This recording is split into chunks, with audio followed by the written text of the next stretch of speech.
My name is Christian Koch, and I'm really, really happy to welcome, live from Sweden, Jocke Wallgren. Hello, Jocke. How are you doing? Hey guys, I'm doing fine. It's a good day here in Stockholm, and I feel well, so I cannot complain at all. Great. Thank you very much for taking the time and for doing this. Right? Especially, Yes, you mentioned you have a little injured your foot a little bit, right? So thank you very much for doing this. Oh yeah, no problem. It's I have to bite the bullet and try to get in shape, so I thought I wouldn't wait too long to rehab. Great. Just a little about the topic today is metal drumming techniques. Can you give us a little bit insight of what you're going to talk about? Yeah, well, I'm going to talk about metal drumming in general, since that's the only thing I know, basically. I'm going to go through all of my Sabian gear. I'm going to explain for you guys why and how I play like I do. And I am going to show you some of my techniques, give examples on how to imply them into your music. And I'm going to give you guys some good exercises to be able to do this, of course. Great. So I would say let's jump into it. And I'm going to hide in the back a little bit and come back in about roughly half an hour for the question answering session. Okay? All right. Awesome. I will flip the phone and I will start. Okay, great. See you in a minute.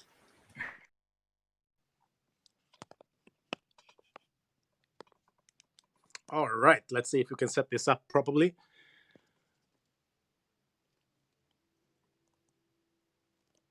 Yeah, that's probably fine. All right. First of all, my own cymbal gear. I'm very proud to be endorsed by Sabian. And I couldn't ask for a better cymbal endorser, actually. So anyway, this is my setup. I got 4 crashes, 2 splashes, 2 hi-hats, 2 rides, and 3 chinas. So we're gonna go through them, and I will say why I use these ones. So first of all, I use the HH Rock Ride 22-inch. I got 2 of them. The reason I picked this one is because it's very defined. You can play fast and you can play slow on it, and it has this definition you want when you play metal, of course. The chinas I use, this is the HH China 18-inch, 17 and 19 AA holy chinas. These ones, the holy ones, has the definition of a china sound that I'm looking for. And the first time I heard it, I was like, this is the perfect china. So that's why I use it. This one is more for accents, the HH china. Then I have 16, 17, 18, and 19 HHX Evolution crashes. I picked these because they're fast. They don't sound for a very long time, especially in studio and live. So yeah, these are just very explosive and solid. I have issues breaking them because they last very long. I got the same series, HHX Evolution Splashes, 10 and 12. For the same reason, very fast, very bright, very distinct. Here at home, I use the hand-hammered, the HH regular hats, 14-inch, and the AA Fusion hats, 13-inch. That's because I bought this a long time ago, and they have served me very well, both in recordings and live. I don't use this live for AMON AMARTH. I use this live with my previous bands. Live with AMON AMARTH, I use the HHX Evolution hi-hats, 14 and 13. Yeah, Pearl drums, Big Firth sticks, Vratim shoes, Roland Electronics, Evans drum heads. So we're gonna go and talk about metal drumming today. So the reason I play like I do is because I grew up listening to power metal and black metal, pretty much. I never really listened to a lot of death metal, so that's why I ended up playing, mostly power metal in my spare time, and black metal as in my previous bands. Power metal, very melodic, symphonic, very driven by the drums. A lot of kick drums. As in black metal, there is also very much kick drums. So I would say that's my specialty. Not today though, because I have, as we spoke about, I have injured my left foot doing some work at home. So we're gonna take it slow today, but I will still show you how it's done. Well, how I do, all right? So power metal, driven by kick drums, I would say. A basic beat for power metal is what we call in Sweden a tvåtakt. That means it goes 1 2 1 2 1 2, right? Some people call it the death metal beat. Some people call it the Gallop Beat. I call it a 2-time beat because it's just 1 2 1 2. So that one goes something like this then.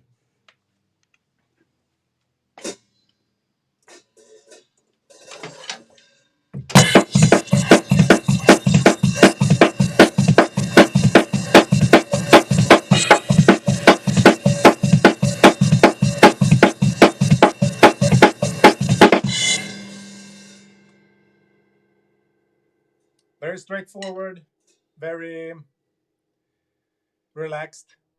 It sounds good in any tempo, I think. And when I write new songs, when I think of new drum beats to play in new songs, I think of this one first, because this one is very good to, how do you say it? Like, you can make so much of it. You can play different beats with your kicks. You can play a backbeat. So instead of, you play.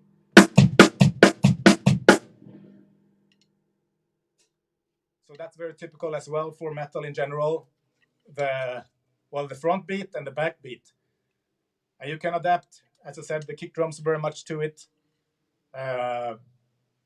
I think it's one of the most perfect beats to play.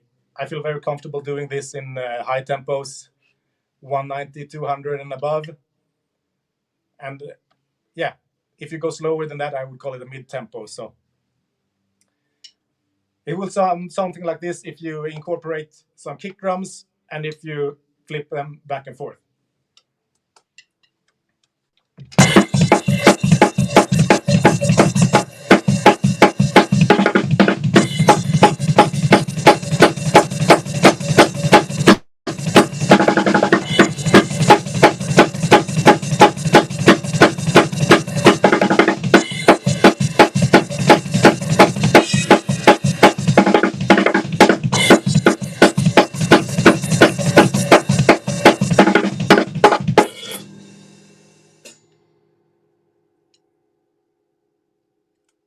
So yeah, you can do a lot with these beats. Very simple. I guess everyone who starts playing drums wants to go fast. That's at least how I did it. So if you go fast, you want to start with this one, and you have if you play with a click, which I recommend you do. I always have the click as fast as I can, not like, but maybe.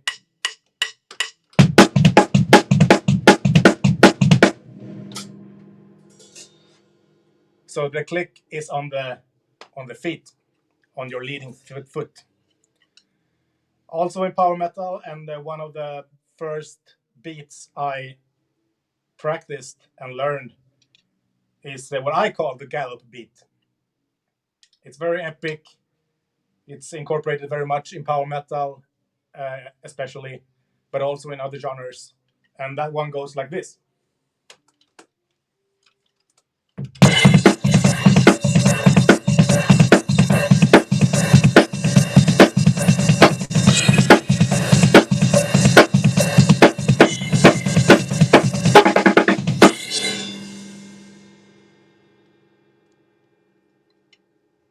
So it's basically 5 hits with your feet. And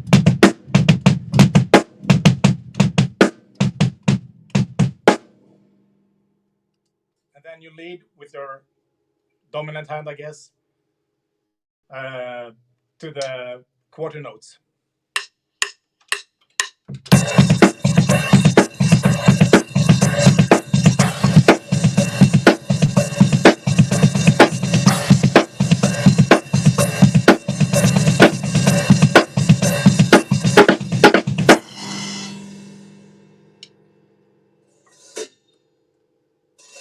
You can also play it faster.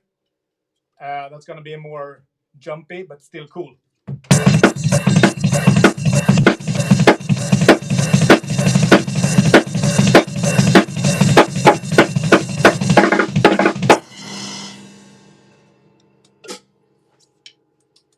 That's another good beat to learn. So now we have 3 beats, right?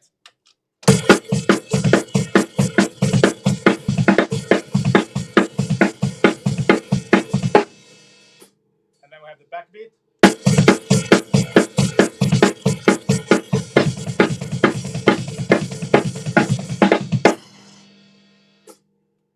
And then we have the gallop beat.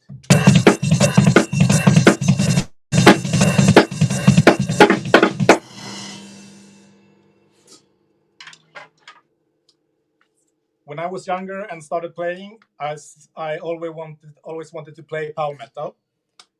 That was my dream.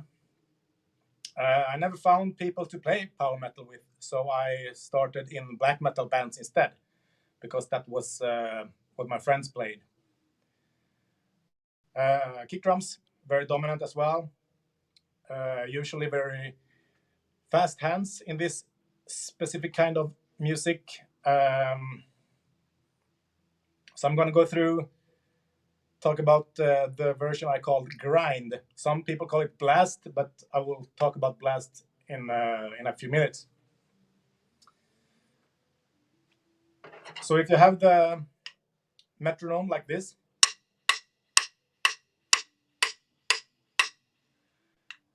then you play alternate between feet and hand. Usually you play with 2 feet in 8 notes, and in between those you hit with your left hand, right? So doing this, you lead with your right hand, or your dominant hand, whichever one that might be, and you play like a long fill. But for every right hand, for me, you play with your feet as well. And in between that, your left hand. So if I lead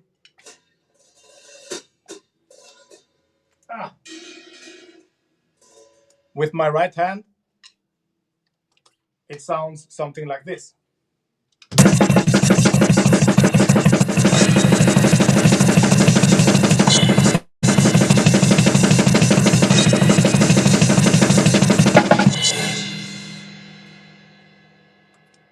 And that's basically just, for me, a long fill throughout the songs. Excuse me. I think of it as a fill because when you do this, you never stop with your hands, right?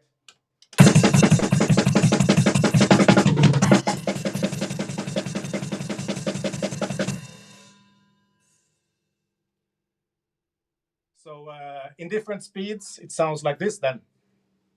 I'm going to go slow first. This is 100 BPMs.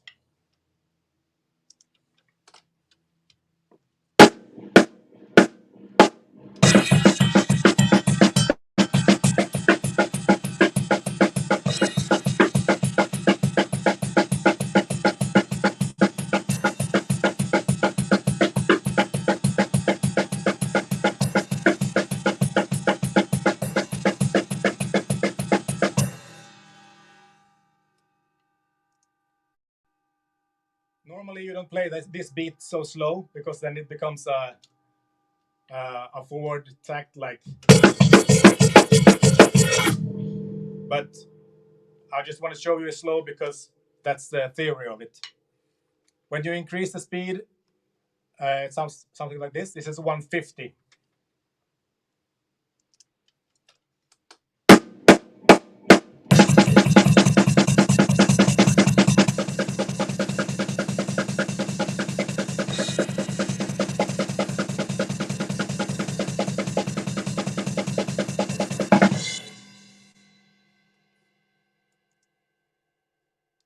And now it's actually starts to sound good at this tempo. Playing slower like that, I don't think you should do 1. You should probably do, as I said, 2. Depending on how fast you are and how far your education has gone. So, playing a little bit faster, this is 180. I still lead with only 1 foot right now because I don't feel like I need to have 2 feet, right? But the theory of it is foot, hand. You can do this with 2 feet. I prefer to do it with 1. And it sounds like this in 180.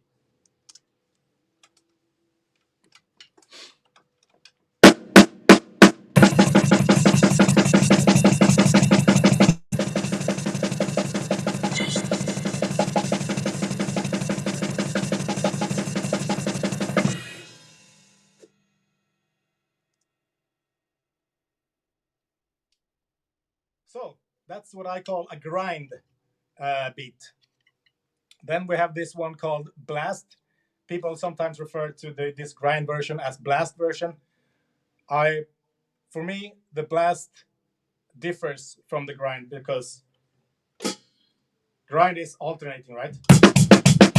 But for me, blast is the same, which means not the same as grind, but you play all 3 limbs at the same time. Some people call it bomb blast as well. That means, it's pretty much the same, but you incorporate your left foot between your right. So your hands at the same time as your right foot, and the left one goes in between. It sounds like this. I'm going to start slow once again. This is 100 BPM.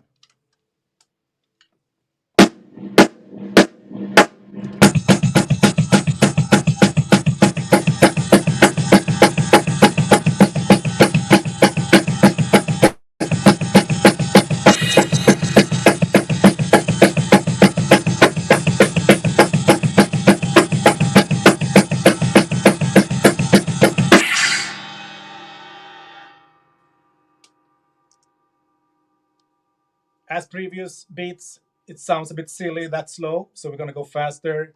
This is 150 once again.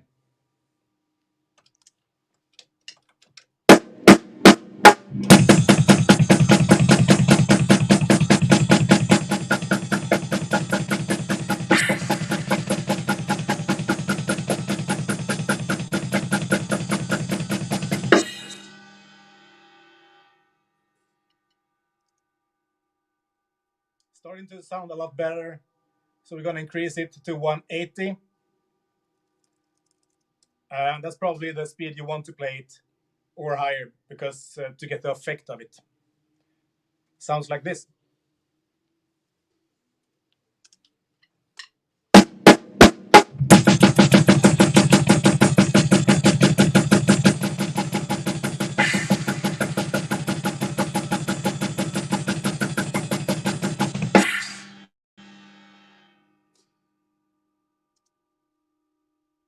A lot better. And that's probably, the tempo you should incorporate this kind of rhythm too. So I get a lot of questions when I stream privately about my technique. And I always answer people that I have no technique because I never really learned how to play, like what kind of wrist movements, what kind of finger movements. So I basically just played and learned by myself. It's now in the later days that I actually learned from people on YouTube and the real life people that I met on how to play fast. properly. Anyway, hands. As a metal drummer, I don't use, well, actually I use two different techniques for my hands. With my right hand, which is my dominant one, I use more of a finger motion, I think. Something like this. Support with these 3 fingers, and this is just the balancing point. You can go pretty fast if you know what you're doing. I don't. But for the tempos I play, it suits me well to play as I already played.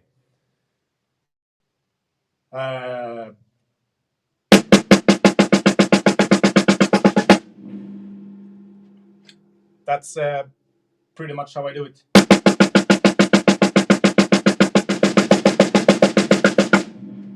When I get tired doing this, I switch to this grip. So this is probably more finger technique. This is probably more wrist technique, I guess.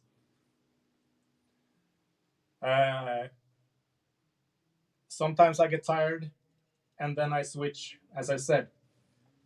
I don't know if you can see it, because I mainly adapt it to the ride. I'm gonna try to do it here. So I'm gonna play a while like this, and I'm gonna switch to this one so you can see the difference.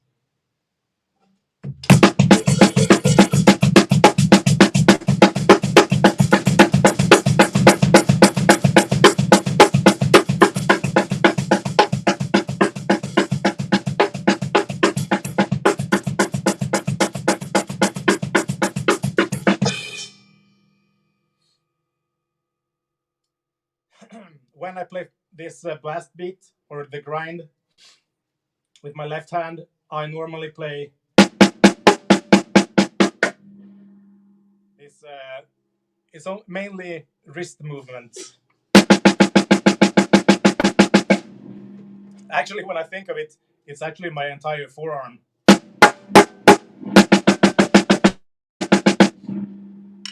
But it works. I never play that fast except for fills, so it's perfect for me to not have learned this technique.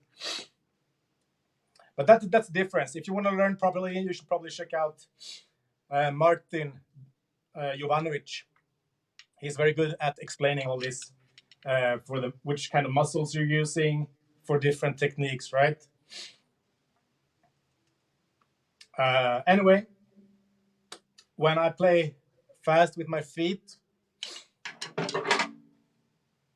I do mainly ankle motion like this.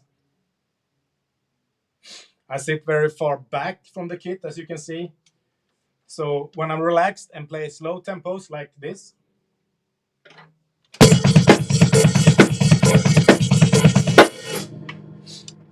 I would say up to 160. That's when I use basically my entire leg going.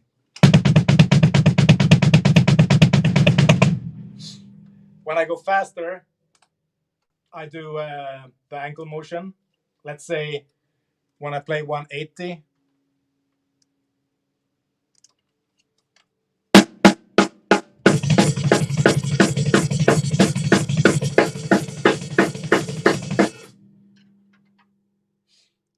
I use the ankle motion mostly.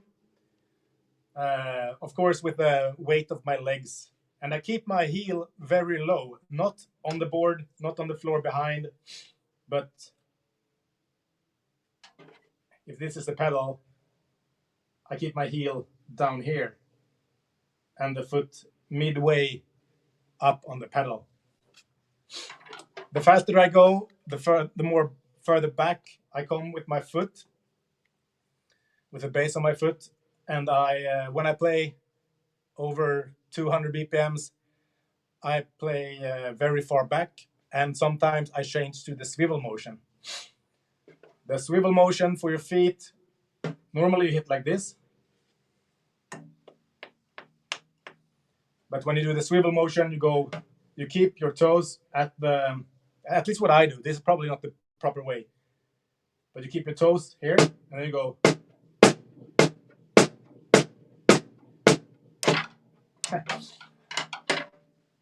With your heel, you move it like this. It looks a bit funny, but it's very effective to do that. I can probably do an instructional video for it later on. So, some fills. When I started playing, as I said, I normally played power metal. And yeah, the most common fill for me, what I've heard, except for the 4-4-4-4 fill, which is like 4 hits, 4 hits, 4 hits, 4 hits in one bar in 16 notes. Then they use this. Some people call it the Mike Portnoy fill. I call it the Joey Jordison fill because that's from who I learned it. And then I realized they incorporated in power metal as well. So it's basically, it's 2 hits for your hands, 2 hits for your feet.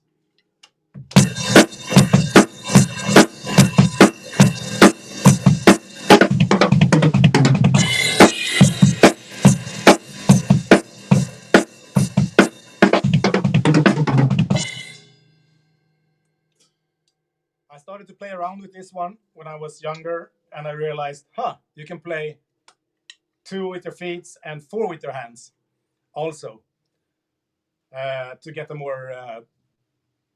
more flavor to it, right? And then it sounds something like this. I'm going to show you on the snare only so you hear the difference.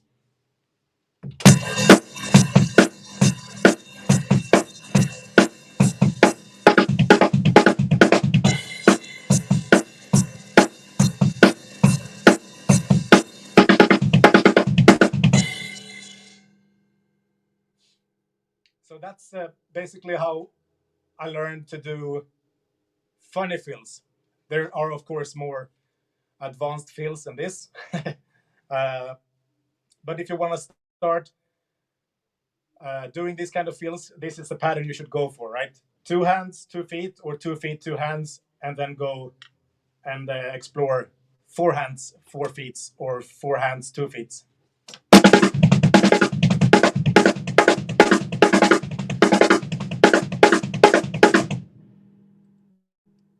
And then you can switch them up and play both.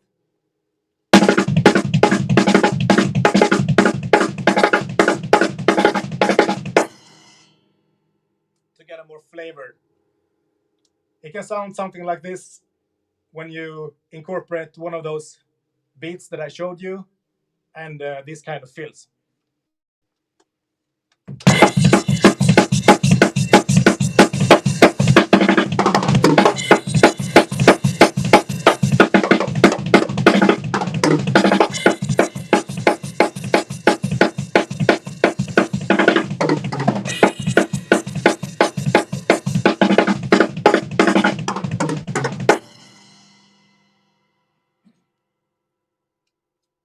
So that's pretty much the basics that I learned when I was younger.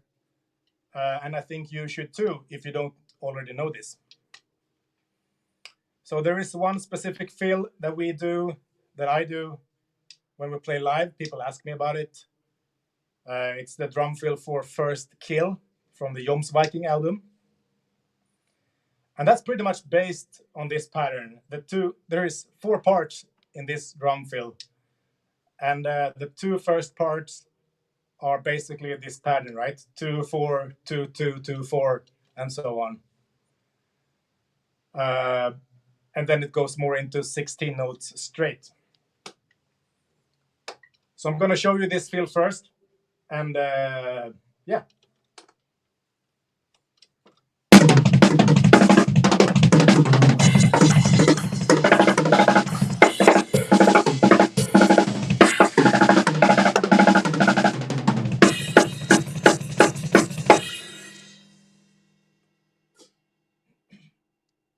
So the first part is.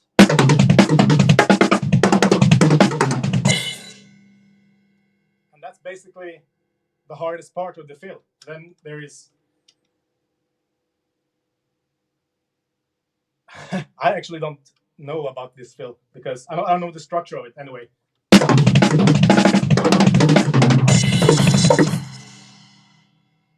Okay, so that's 4 on your hands and 4 on your feet, but you only hit 3 with your hands. 30. And the third part is a different pattern. It's more jumping. And the fourth part is basically just 16 notes. All in all, in the right tempo, it sounds like this.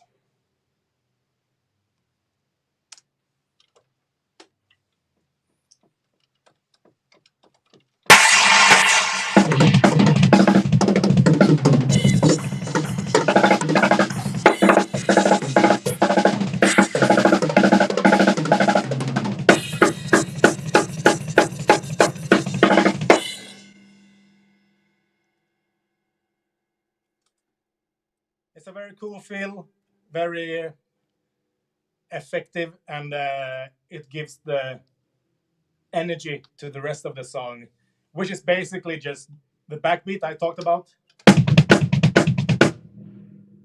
but it goes in 191 BPMs. So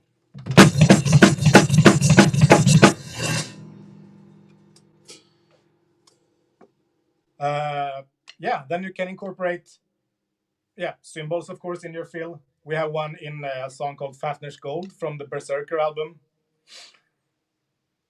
I do 2 hands together with the kicks, and then I do 4 snare hits in the beginning.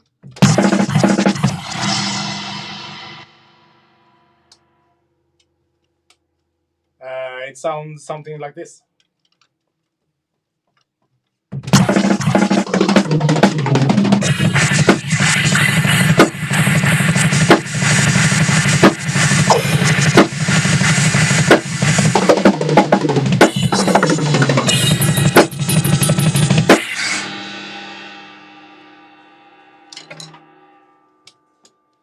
It's very trashy. We had in mind during this fill because in the guitars play like 3 notes like this. Then I do this one and we just do it as I played. And then there is this long quarter note pattern. Quarter note beat, I would say. Yeah. Last but not least, some exercises to develop your speed and stamina. I would say you do this alternating between your 2 feet and your hands. So 2 feet, 2 hands, or 2 feet and 4 hands. That's a great warm-up exercise as well to do. You do this for 5-10 minutes straight with a metronome, and it gives you all the limbs you need to get warmed up with. A good exercise is I always put my phone over here. I put the timer to 5 or 10 minutes, depending on what I'm doing. And then I set the tempo. Let's say I play... Okay, I just prepared 100 BPMs here. So the first thing you want to do is do 16 notes only. It sounds like this.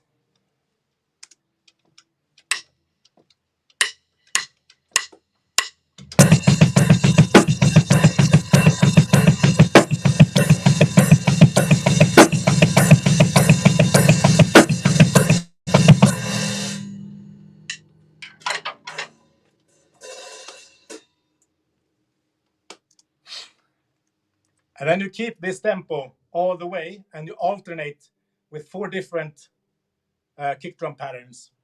So the first one is the one I showed you, straight 16 notes.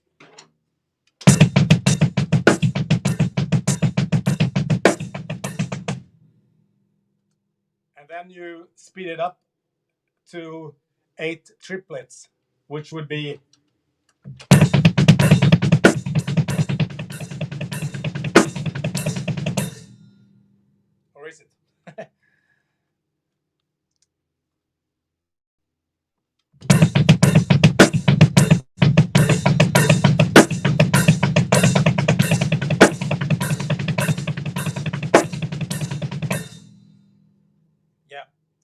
instead of playing 4 notes between every dominant hand, between every quarter note, you play 6 notes.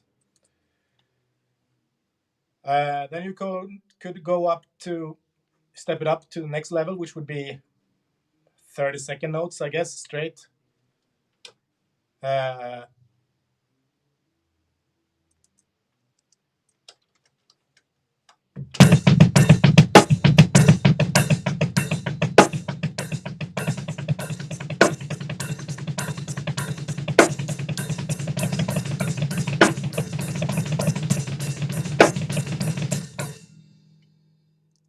that was sloppy. Anyway, you can do that, and then you go back. So it's a pattern of 4, 16 notes, 16 triplets, 30-second notes, back to 16 notes triplets, I would say. And then you do that for 5 or 10 minutes. And that's the way to build stamina. And it helps if you have your drums mic'd so you can hear that you're actually playing at a decent level. I have 2 microphones inside the kick drums, and I have everything routed to my computer and to my ears, so I hear it very well. Anyway, I think that's it. It's been 37 minutes now, so yeah. If you have any more questions, let me know in the comment section, and I will answer them as well as I can. Cheers.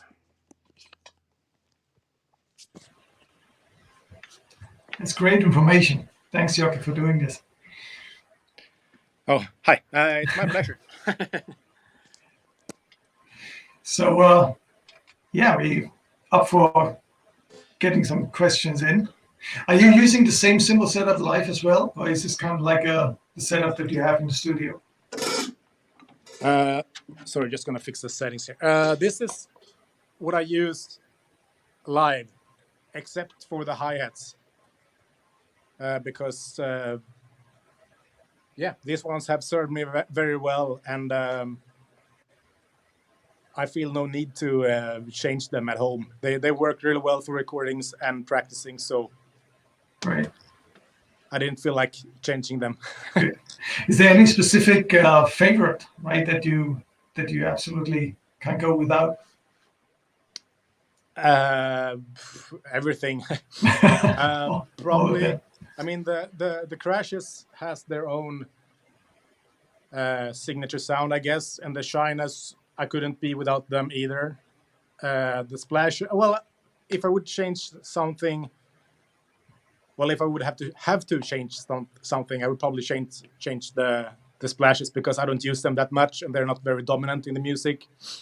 But my favorite cymbal that I probably couldn't be without is the HH Rock Rides, because that's yeah, I just love it. The tone of it and the distinction and everything is just great. And you can yeah, you can play soft, you can play hard. It doesn't matter. It just cuts through every time. So Right. I'm very happy with those. Right. And since I have 2 of them, I couldn't just play with one anymore, because it doesn't look right and feel right. Right. Yeah, Wayne just got a question from Wayne here. Quickly asking about this cymbal setup that you showed earlier in the stream, right? Not sure. Can you quickly go through again, or would that actually change too much in the camera position, please? Absolutely, I can do that. So this one is my HH China, 18-inch. Oh yeah, let's do the Chinas first. This one is my 17 AA Holy China. That one is a 19 AA Holy China. Then these Crashes is the Evolution HHX. It's a 16, 17, 18, and 19. The rides, as I said, my favorite ones is this one, HH Rock Ride. I have 1 and I have 2. The Splashes is HHX as well, Evolution. It's 10 and 12. And the hi-hats I use at home here is the HH regular hi-hat 14 and the AA Fusion 13-inch. And live I use different kind of hi-hats because I want to have the same sound of the same range of frequencies which these cymbals provide. So that's basically what I use. It's a lot. I have everything in a symmetric setup as well. So everything I have on my right, I have on my left as well, because if I drop a stick while playing just a basic beat, I can still play while I bring the other stick up. And also it looks fucking awesome to have everything in symmetrical setup. Good. Yeah, so expecting more questions coming in.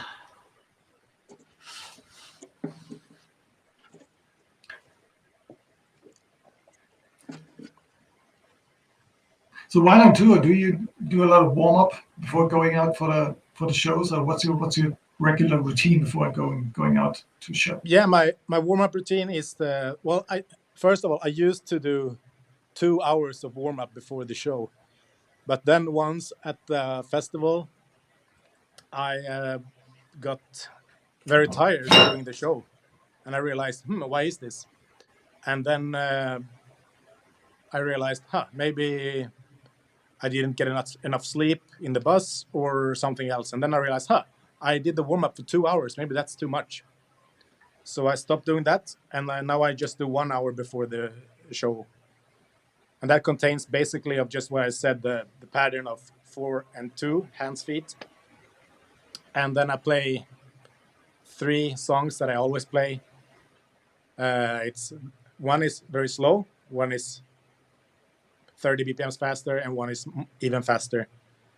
And then I just go with a metronome and play fast kick drums, fast hands all over my practice kit and warm-up kit. And that's basically it. Drink a coffee, maybe drink a Red Bull. Yeah.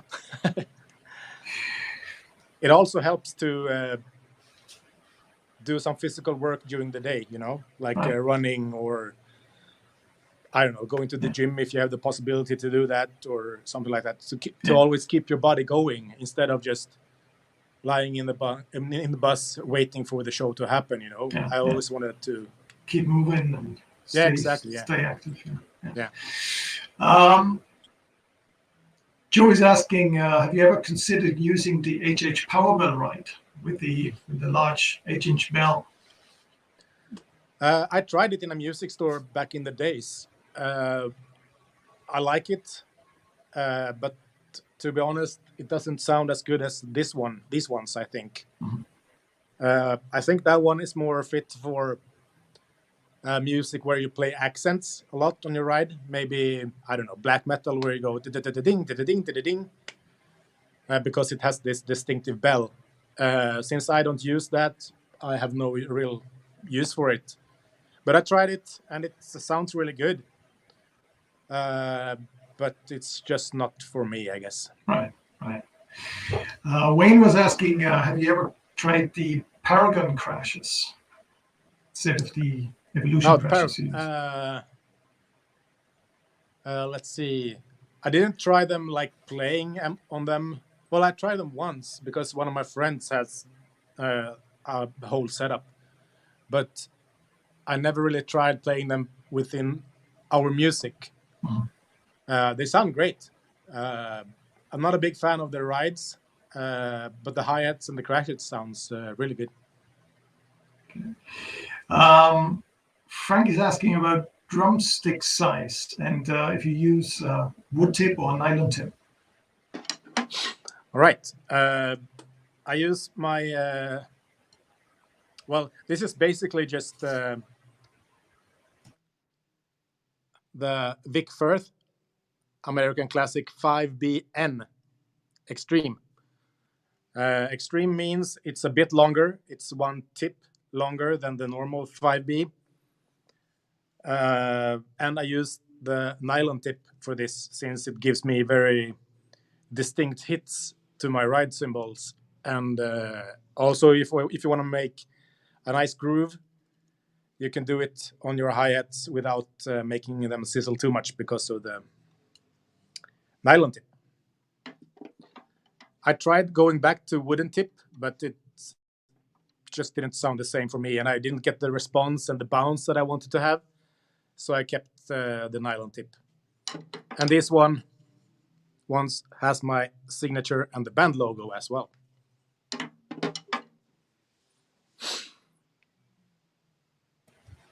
Great.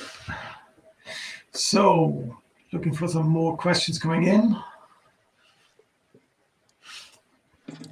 It's funny with sticks because I tried so many sticks, and when I played these ones, I just stopped looking because it felt right, and well, it felt right for one show back in the days, and then I was like, I'm just gonna keep playing this one because I will adapt, and then I did, and now I cannot play. Well, I can, but it doesn't feel as good when you go over to something else, like 5A or 7B or something like that. It just doesn't match up for the muscle memory when you play.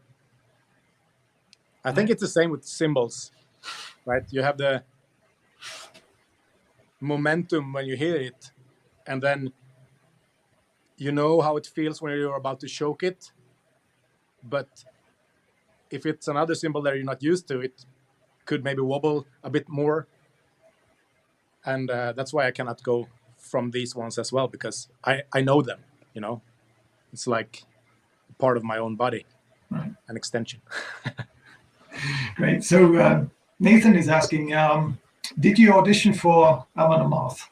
And if so, what was it like? I did, yes. The previous drummer left in 2015, and yeah, with not a lot of hassle, but they recorded another album, the Joms Viking album, with another drummer, and then they contacted me. And I had 3 auditions. The first one, they wanted to see who I was and if I could play. Well, they have seen a few videos of me online on YouTube. So I did meet up with the guys. They came here, actually. I was super nervous. We played 3 songs, and it worked very well. Then I had another audition, and they told me, now you need to learn, I don't know, I think it was 7 or 8 new songs, except for those 3. So I had to play 10 or 11 songs for the second audition, and it was really good. And then the third audition, I had to learn a whole set, which was 24 songs, which is a lot. I practice day out and day in. Anyway, yeah.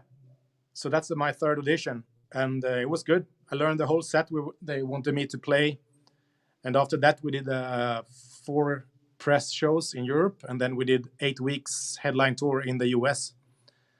And somewhere in between there, I got acknowledged as the permanent drummer. So it turned out well, I think. But doing these auditions was very nervous, of course. Right. Great. So Serge is asking, have you ever tried any stacks instead of the splashes? No. Well, actually, not stacks that are available, like a promoted stacks, you know. I tried my own kind of stacks with broken cymbals and so, and it sounds good, yeah. But I think since I'm a very straightforward drummer, I feel like stacks is probably more for accents and the rhythms. And I have no use for it, to be honest. I mean, it probably should sound cool in different parts, but I prefer to have my 17 AA Holy Shine instead for doing accents instead of having a stack, I think. But maybe that's a good idea. I should probably explore more than just being very comfortable with what I have. Right? Yeah, there's some great stack combinations there to check out. Right? So Vincenzo is asking where you formally trained on marching band, and when did you academically learn music? I have never. Well, in the gymnasium high school in Sweden, I had